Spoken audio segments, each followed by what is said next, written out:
What if something we've always been told about injury recovery is actually wrong? For decades, RICE, or rest, ice, compression, and elevation, was considered standard practice for any kind of acute injury like an ankle sprain. But now, research shows that not only is it not the best practice, but it may actually be slowing down the healing process. The idea of RICE has been around since the 70s, but now we know that too much rest can actually cause more stiffness and weakness, and too much ice can not only block lymphatic drainage out of an area, but it can actually blunt the healing process and the natural inflammatory process that we need for healing. In fact, the original creator of the acronym RICE has since retracted this idea back in 2015 and admitted that it does in fact delay the healing process. And of course, because we're in the medical field, we still love a good acronym. So now the new one is Peace and Love, which yes, is way too long and way too many letters. So I'm going to break it down for you and simplify it. So the first part of this acronym is protection, elevation, avoiding anti-inflammatories, compression, and education. So the part of that acronym that probably stands out to most of you is avoiding anti-inflammatories. Why would you want to avoid something that's going to help with your pain? Well, taking anti-inflammatories can actually interfere with the body's natural process of healing and inflammation early on, which is important.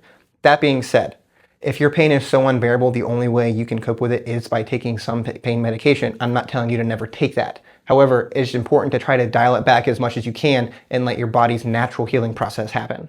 So the next part of this acronym is load, optimism, vascularization, and exercise.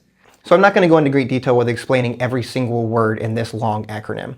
The most important things to know are to control inflammation, we want to use compression and elevation because they will help get swelling down without interfering with the body's natural healing inflammatory process.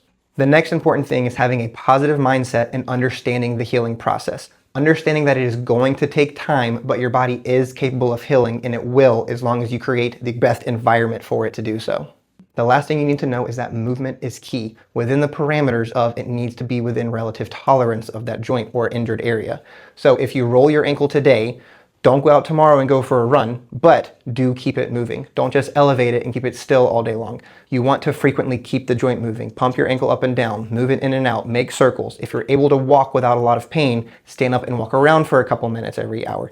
This is important because it is going to A, keep the joint from getting overly stiff and weak, which is going to prolong recovery, and B, it's going to keep the area vascularized. It's going to keep blood flowing in and out of it, which is going to speed up and assist in that healing process. The last thing I'll add is try to take the entire body into account. Your body is trying to heal, so you need to do everything you can to create an internal environment that will allow that to happen.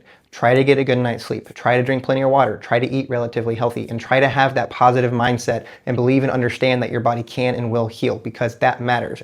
So instead of just resting and icing, emphasize movement, mindset, and taking the whole body into account. And if you're having difficulty with the injury recovery process, subscribe to our channel and visit activeindependentrehab.com for full rehab plans. Let's get moving.